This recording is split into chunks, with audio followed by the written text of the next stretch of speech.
नमस्कार मित्रों, मैं आपका अपना कवि चेतन नितिन खरे आपके लिए लेकर आया हूं एक नया शानदार ब्लॉग। और इस ब्लॉग के माध्यम से आपको पता चलेगा कि मुंबई में गेटवे ऑफ इंडिया से लेकर अरब सागर होते हुए आपको एलिफेंटा आइलैंड तक कैसे पहुंचना है। और ये बहुत ही मज़ेदार, बहुत ही रोमांचित करने वाला और बहुत ही अच्छा अनुभव देने वाला वीडियो है, ये ब्लॉग है, तो इसको अंत तक ज़रूर देखिएगा। देखिए, सबसे पहले मुंबई में गेटवे ऑफ इंडिया जो जगह है, वहाँ से हम लोग जहाज़ के माध्यम से, शिप के माध्यम से, बड़ी बोट के माध्यम से समुद्री यात्रा करते हैं। और जो गेटवे ऑफ इंडिया है उसका निर्माण इंग्लैंड के 5वें शासक, 5वें राजा जॉर्ज पंचम के भारत आगमन पर उनके स्वागत के लिए किया गया था। ये वही स्थान है। इससे हम लोग समुद्री यात्रा यहाँ से प्रारंभ करते हैं। और यहाँ से जब आप एलिफेंटा आइलैंड के लिए जाते हैं तो आपको बड़े समुद्री जहाज़ का टिकट लेना होता है, जिसका वर्तमान में कीमत 260 रुपये प्रति व्यक्ति है। और 5 साल से ऊपर बच्चे का भी 260 रुपये ही लगेगा। यहाँ से आप उस जहाज़ में बैठते हैं।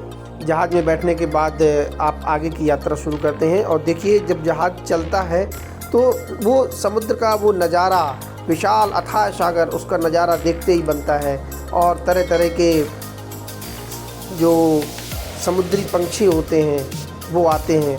और ये बोट के आगे का दृश्य है। देखिए, बोट के अंदर जहाज़ में देखिए ये सब चीज़ें बच्चों के खाने के यहाँ पर बेची जा रही हैं। और लोग इस यात्रा को अद्भुत उत्सव की तरह आनंद करते हुए आगे बढ़ते हैं। ये यात्रा देखिए हमारी चल रही है इस तरह से, ये समुद्र, और ये आसपास ये रिफाइनरीज़ हैं जहाँ से कि कच्चा तेल निकाला जाता है। और ये मुंबई के सागर में आप लोग हैं, अरब सागर में हैं। और ये देखिए दूर बड़ी बड़ी रिफाइनरीज़ दिख रही हैं, उनके नज़दीक से हम लोग निकल रहे हैं। और ये सागर है, अथाह सागर है। यहाँ पर यात्रा करना अपने आप में एक बड़ा रोमांचक अनुभव होता है। ये हमारे छोटे बेटे विदित हमारे साथ में, देखिए गोद में ये सो गया है, ये समुद्र को देखकर ये सो गया है। ये देखिए हम लोग आगे बढ़ रहे हैं धीरे धीरे।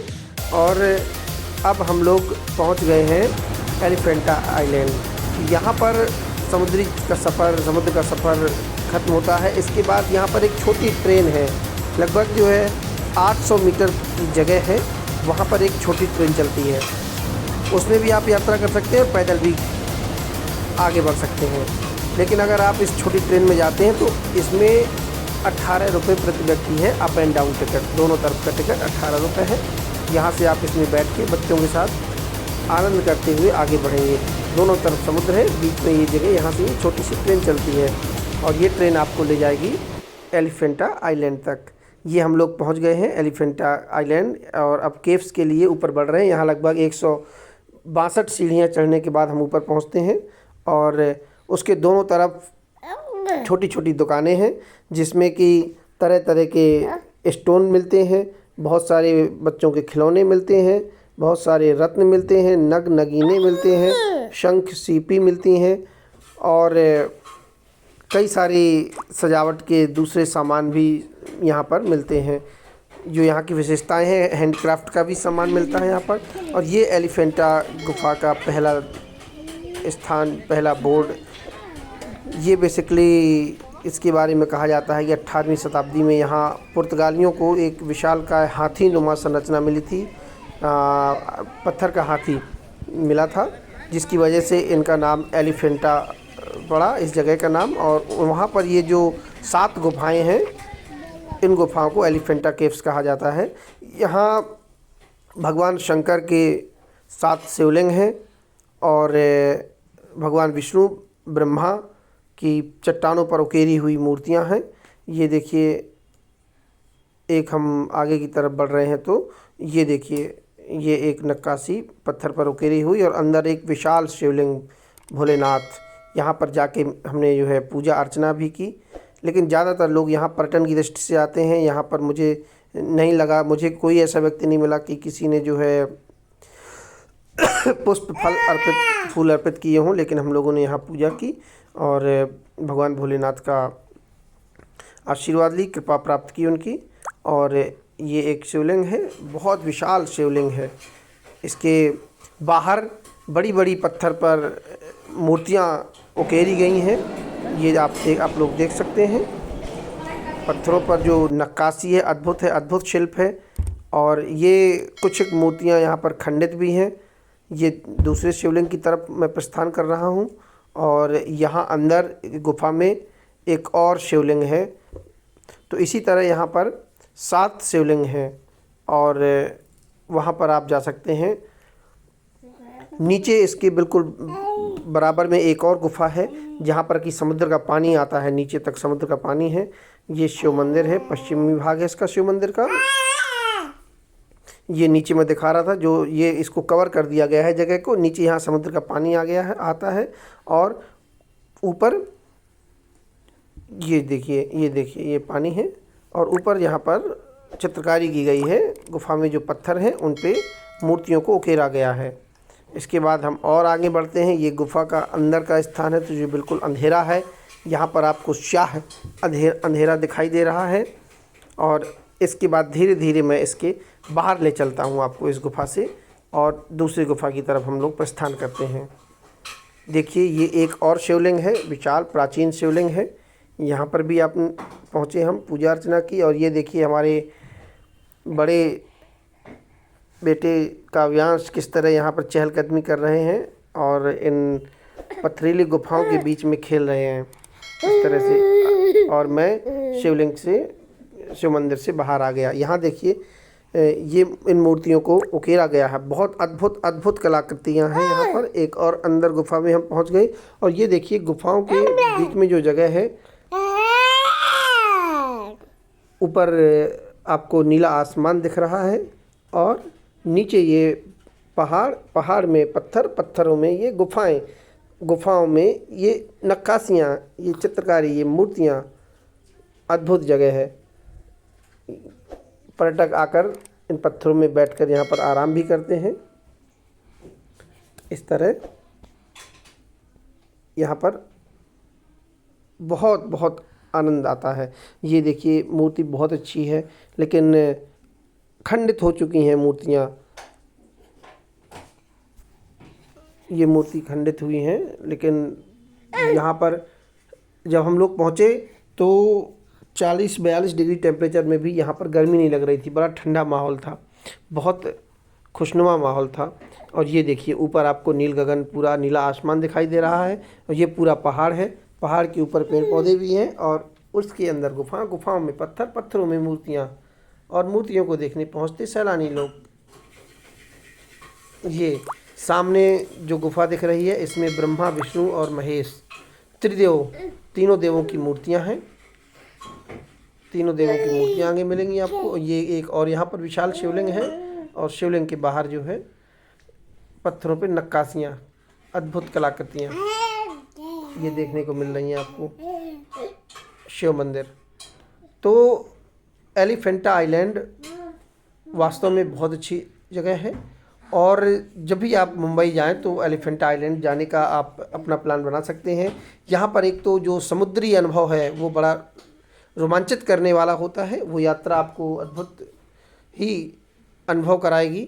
और जो समय है दिसंबर से लेकर अप्रैल लास्ट तक का, वहाँ तक समुद्र में उस समय तक हाई टाइड कम होती हैं, तो लहरें ज़्यादा तेज़ नहीं मिलेंगी, जहाज़ आराम से जाएगा। लेकिन जो मई से लेकर के अक्टूबर तक का समय है, बारिश का मौसम होता है, तो उस समय समुद्र में लहरें बड़ी बड़ी उठती हैं। तब जहाज़ जो आपका हिचकोले लेते हुए शिप जाता है, तो वो तो बहुत ही रोमांच पैदा करता है।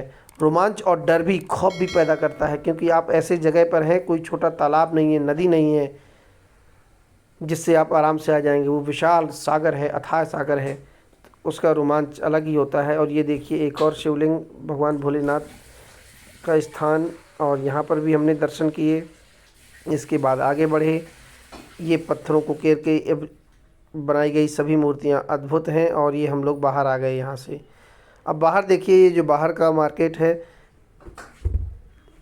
यहाँ पर मैंने पत्थरों पर जो ये अलग अलग पत्थर हैं, इनके स्टोन्स के रेट पता किए तो ये 500 रुपये से लेकर कई हज़ार तक के हैं। और इनका कहना था कि ये पत्थर घर के अंदर रखने से, घर में लगवाने से एक सकारात्मक ऊर्जा मिलती है, एक पॉजिटिव एनर्जी आती है। ये नीले लाल रंग के ये तरह तरह के पत्थर, ये समुद्री स्टोन हैं, ये इनके व्यापार का साधन भी है और ये घरों में एक पॉजिटिव ऊर्जा प्रदान करते हैं।